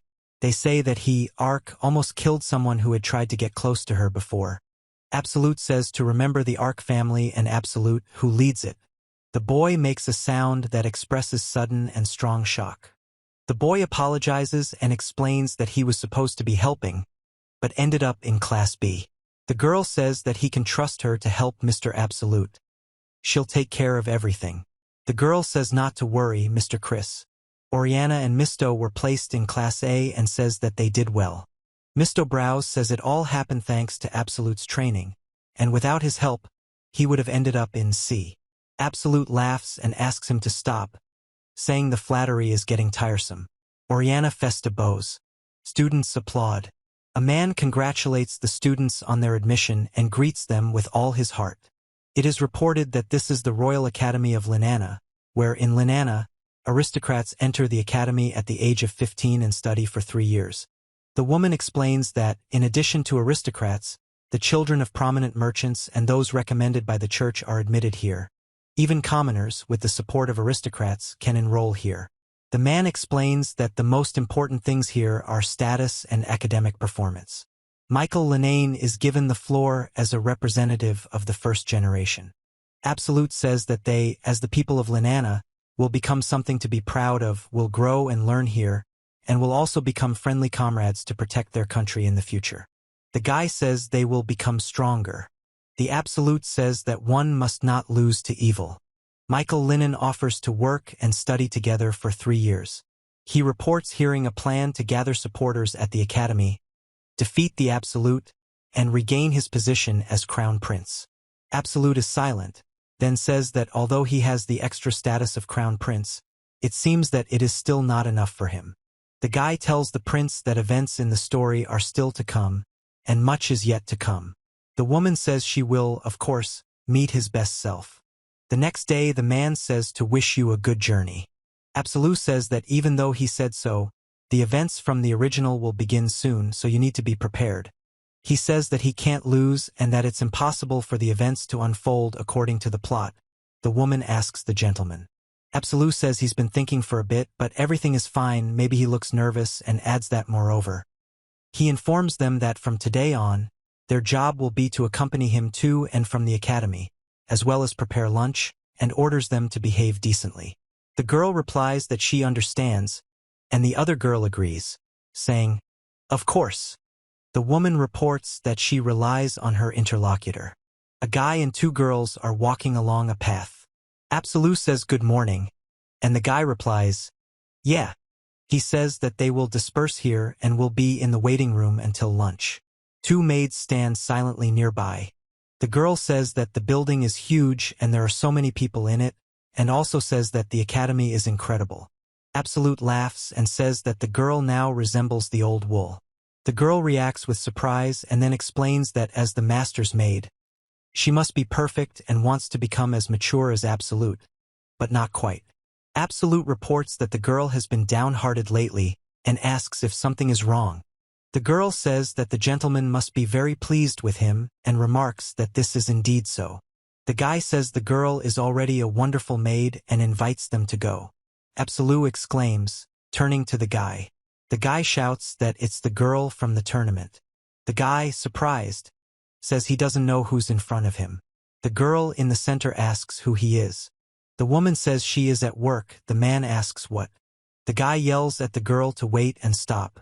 The girl suddenly grabs the guy's hand, surprising him. Absolute stands nearby and watches. The woman says that touching a maid in someone else's house is against the rules of decency and reminds them that they are from the Ark family. The man says what a grip. The Absolute answers. The guy says it's not like that and he just wanted to talk to her. But the girl replies that it's her fault now. The man yells at Alicia to stop. Alicia says he's with her and asks if something's wrong. The girl says that this is also a girl, and she can't stand people like him. Alicia announces that she will have a conversation with Art, whom she calls an idiot. She introduces herself and calls Art by name. Maria explains that they serve House Ark and identifies herself and Vul. The girl in the upper right corner apologizes to the master and asks which house they are from. The girl says they'll report what happened to the gentleman. Absolute says let's go. The guy says it's the Ark family and calls Alicia, but Alicia says no. The girl reports that the children of aristocrats have gathered in one academy and asks if this will cause problems. The woman explains that although this is the academy's premises, there is a fairly spacious training field here, and they were asked to gather here. The girl says it is spacious, but the Absolute explains that he still hasn't. The guy runs away. The girl and the man say that's enough already. He tells Art to calm down. The girl says she heard about Art's behavior. The boy explains that his father will scold him again and asks why he has to go through that. Absolute says Alicia. He announces that the Ark family faction is here. The next panel shows many people entering the room. Several people look ahead in surprise and excitement. The girl tells Mr. Absolute that being popular must be tiring, but there's no need to worry because they're with him. The woman explains that this shouldn't be taken too seriously, addressing Mr. Absolute. The girl says that this attitude has been the same since day one and suggests leaving. Absolute says it's rude. In the lower frames, several characters watch the scene unfold. He says that he is asking what you are tired of and whether you are looking for death. A group of students react to the appearance of the Absolute. The atmosphere changed after his appearance, the girl reports. Absolute reports that Art is ready to jump into fire, and the man is screaming for calm. The man is running. He says he wonders how many blows he can take. The man turns to the Absolute and suggests not to start a fight on the first day. He attracts everyone's attention and announces that an important event is about to begin. The guy says they just got in and are already causing a ruckus, noting their energy. The girl explains who they are. Teach Toto announces that he's in charge of Class A and welcomes the introduction. He explains that he understands they're now classmates and interested in getting to know each other. But staring like that is quite rude. The man says that if everyone is so interested, then this space can be used for training fights. The man says they are interested in each other's strengths and says this is a great opportunity to get to know each other. So they should split up first. The man says so. Absolute and Art are talking. The girl behind Absolute is surprised. The girl says that. The man says he'll start with you. A girl off to the side exclaims something in bewilderment. The girl tells Art that he should behave without any nonsense. The guy explains that Art's opponent is the Absolute, so the girl asks Art a question. He says he can't believe the girl he sees is actually back and says she looks beautiful. The girl responds with a question, expressing bewilderment. The guy says hey and asks Art what he's doing there. The man tells her to come here and deal with him. Absolute says they're talking for the first time, apologizes for the wait, and introduces himself as the hero Art. The guy says he knows and asks what's wrong with him. The guy says something is wrong here and that it's like he's not looking at him. The guy says he knows a little about the Absolute and is lucky to be fighting him so soon. Then the guy suggests getting straight to the point. The Absolute asks if the guy will be able to stop committing evil deeds if he wins. He says that he knows about the connection of his interlocutor's family with a dark organization and accuses him of cruelty to the beast woman girl. The girl screams. Absolute says that if he loses, he will honestly admit that he was wrong, and also asks what the whole thing is about. He says don't you dare look down on others and clenches his fist. Absolute screams, calling his name. The man says he hasn't given permission to start yet.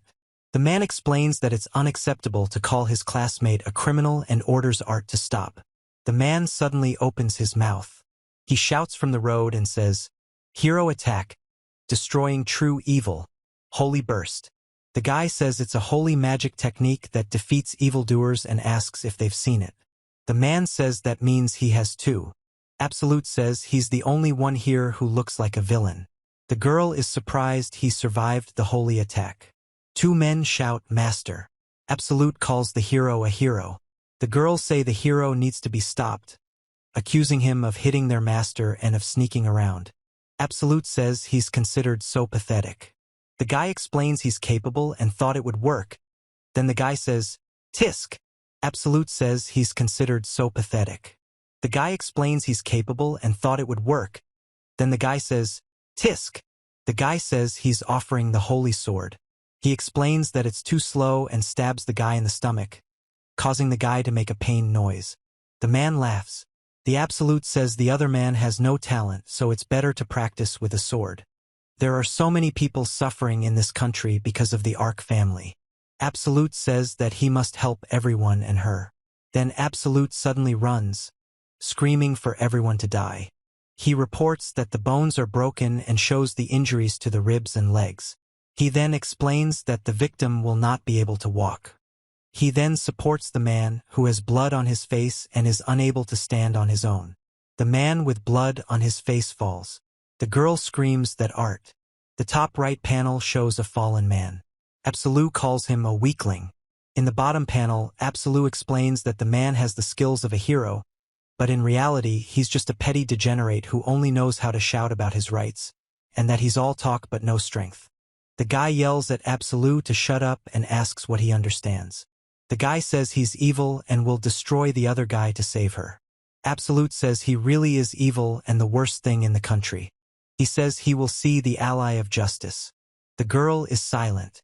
The man lies on the floor with his eyes closed and his mouth open. Absolute says that he thought that he would kill him and save everyone and then laughs. He says his death won't change anything.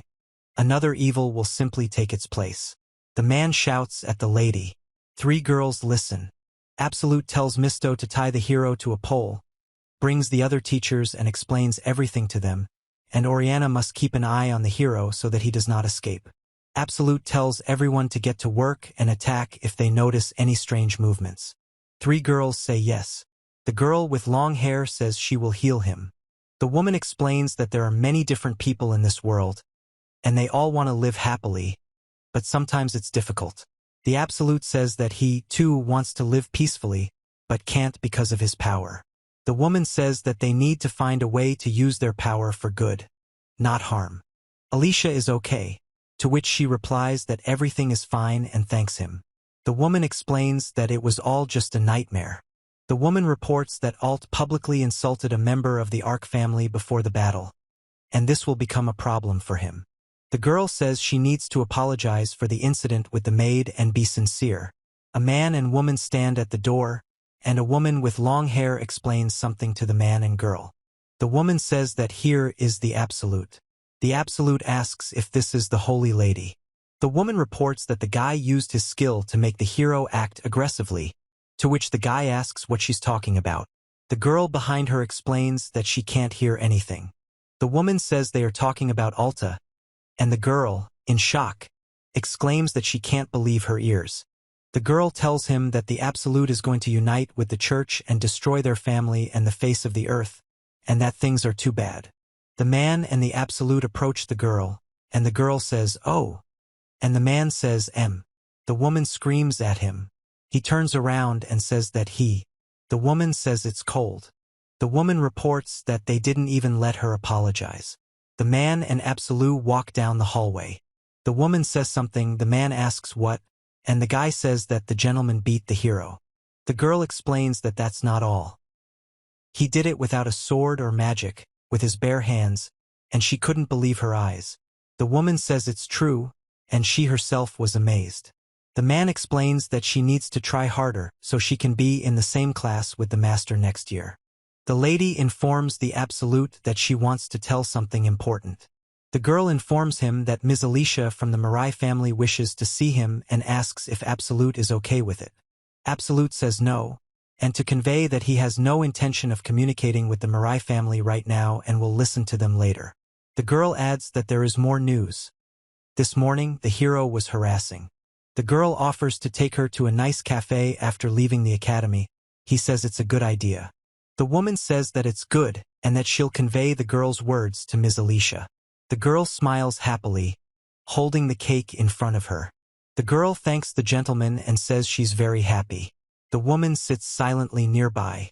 Absolute says he's enjoying himself and that there's no reason to. The man remains silent. Absolute says the Mont Blanc is delicious. He says he used to dislike him, but now it seems like it's affecting him too. Absolute asks Maria why she's looking like that and if she wants to lose an eye. Maria apologizes. The girl explains that she's never seen someone eat with such pleasure before and suggests, if she's willing, that they serve it at the mansion too. He tells Wool that there's no need. They'll only eat it occasionally, it's really tasty. The girl says it's better to eat it before you die. The girl asks if it's a hero. He explains that Wool had problems with the hero this morning and wonders if there was anything else wrong.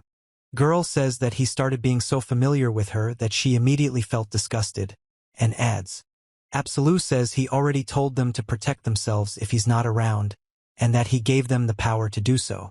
The girl asks if that's disgusting, and the man says Maria protected him. The man explains that the main characters have a tendency to be oblivious to others' personal space, and that's a shame. The two girls respond. He says he's fine with someone else leading the current negotiations with the Mirai family, but asks if it's okay for things to be compromised. The man explains that this will likely harm the Mirai family, and the outer walls of the Arklands will become stronger, but that means nearby aristocrats. Absolute says that an apology is important and inevitable, and believes it would be better if they showed sincerity.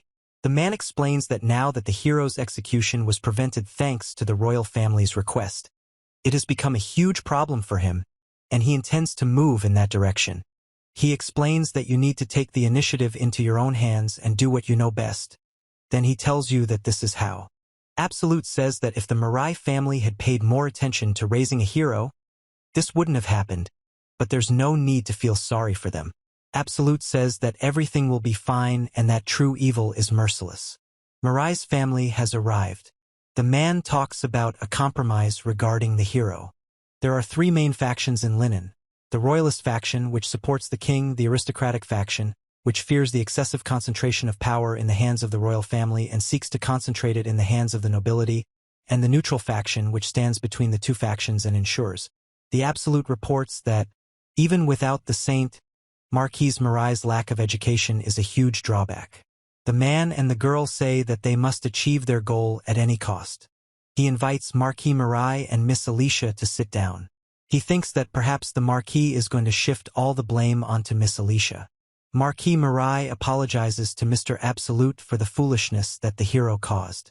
He informs that this offense. The man says he doesn't want to repent, which could cause even more problems, so he's placed him under house arrest and asks for forgiveness. The girl sits silently nearby. Absolute says that even though the hero committed a crime, he won't let it go, and asks Marquis Mirai why he spent all this time teaching the hero. Absolute also reports that the hero called him a criminal without proof and wonders if the Mirai family ever said the Ark family were criminals. Marquis M. The man says that he did not teach the hero such things, and also reports that in their family it was decided to entrust the hero's upbringing to a peer Alicia's daughter. Absolute says he's looking at trash. The man yells that this idiot ruined everything, and it doesn't matter. The woman cries and says she's very sorry. Absolute orders her to remain silent. The man says that an apology alone won't be enough. He tells Marquis Mirai that if he continues this farce, he will kill him. The man with the mustache says he's asking for forgiveness. The man with the mustache exclaims that the figure of 2 billion baffles him. The woman explains that His Majesty himself approved of the marriage and is surprised that the engagement has also been broken. The Absolute explains that the Ark family has. The man says that Marquis Mirai will be taken to the king, and this is a royal order. He expresses surprise. The man says it's not his fault and asks why he is to blame, and the girl blames Alicia. Absolute asks why and reminds her that the man is a marquis. The girl says they thought it would be a good idea to shift the responsibility to Alicia, but originally, raising a hero was the man's responsibility. He says that all responsibility lies with the man and the king will listen to his excuses. The man is silent for a moment. Then the girl orders the man taken away. The woman says it doesn't hurt, and the Absolute explains that it doesn't hurt because she doesn't resist. He says that this will be the end of it and says that it seems he has unilaterally imposed his demands. He explains that the letter and the signed, notarized document will arrive from the royal family later. The man reports that his father will be removed from his position as head of the family. The girl apologizes for not trying hard enough and causing trouble for everyone, admitting it's her fault and that all of this happened because of her. The man explains that Art was hostile, making advances toward the maid, calling her a criminal, and assaulting the teacher. The girl says it's all her fault and asks why she's the only one who suffers from this. The man listens to her. Absolute says that every time Art does something, they get angry at him and ask if it's his fault that it all escalated into a conflict between the families. The girl says she didn't do anything. The man explains that it's stupid. The girl says she would never listen. The girl says she couldn't. The woman apologizes and says that he is the one who suffered here, then says that she shouldn't have done that. The man looks at the woman in surprise. The man says he doesn't understand what's happening, and the Absolute explains that he's holding his hands. The girl says she can't believe he's actually dead. Absolute says that it is not her fault, only the crazy hero and the father who neglected his duties are to blame, and she. The girl says they are not guilty of anything and screams no. He says she is a victim. Absolute explains that if he had more overwhelming power, the hero wouldn't dare do anything, and he had to demonstrate his power in a way that even a fool would understand. Absolute says that's why Alicia Mirai. The man asks what the Absolute wants to say. He says that the girl might hate him and explains that he wants her to blame him and relax, and the girl asks what. The Absolute says he's evil to this country, and there's no need to feel resentment or anger only towards himself. It would be better if the girl thought it was all his fault. The girl looks at the outstretched hand. The girl thanks him and says she'll hold off. He explains that he feels stupid because he's trying to do everything himself, but it's not working. The girl says that he hasn't done anything wrong, so it's better to hit Art instead of him. He says that now he understands why his close associates are so. The girl says he's a surprisingly good person. Absolute asks if she's in her right mind. Absolute calls Alicia. Mirai offers to enter into an alliance with her, to which the girl asks what this means. The girl is silent and asks what. Then she explains that she doesn't quite understand what it means and says, "Huh." And, the girl says that means this. The Absolute says to leave Mirai's family and the hero, and if you go, it would be better to sign a marriage contract for convenience. He says to Alicia Mirai take his hand. Absolute says that he can't afford to lose Art, because he is his only friend. He announces that they are breaking off their engagement. He will have to pay compensation in the amount of 1 billion, and for this period he will not attend the academy. Then asks the girl if she wants to say anything. The guy says that something strange happened to him then, and asks Alicia for forgiveness. The guy says his body felt like it was floating and his consciousness was distorted, and the Absolute reports that he felt a strange feeling of rapture and all his rationality disappeared. The guy says he couldn't contain himself and explains that he didn't intend to confront Absolute so abruptly because he said he was gathering supporters, and he asks if they were preparing something. The girl asks if the guy is taking any strange medications, to which he replies that he isn't. The guy says he's so disappointed in the girl. The girl says everyone says Absolute is a villain, but unlike the guy, he takes competition seriously and has pride. The girl says that if they continue to insult him, she will never forgive them. The guy explains that he is indeed a villain, but someone had to do it. The woman says that if the Ark family is doing evil, then the country should deal with it, and a hero's power shouldn't be used selfishly. It's not something one can do on one's own. The man says they need to make amends. The woman explains that the man will leave home and become an adventurer. The woman says that this is the atonement of a man. Absolute tells Alicia that the conversation is over and orders her to leave, then apologizes to Alicia. Alicia says she can relax now, explains that she didn't hate Art, but she didn't love him either. Rather, he was like a nagging younger brother to her. She says that the royal family will now be watching.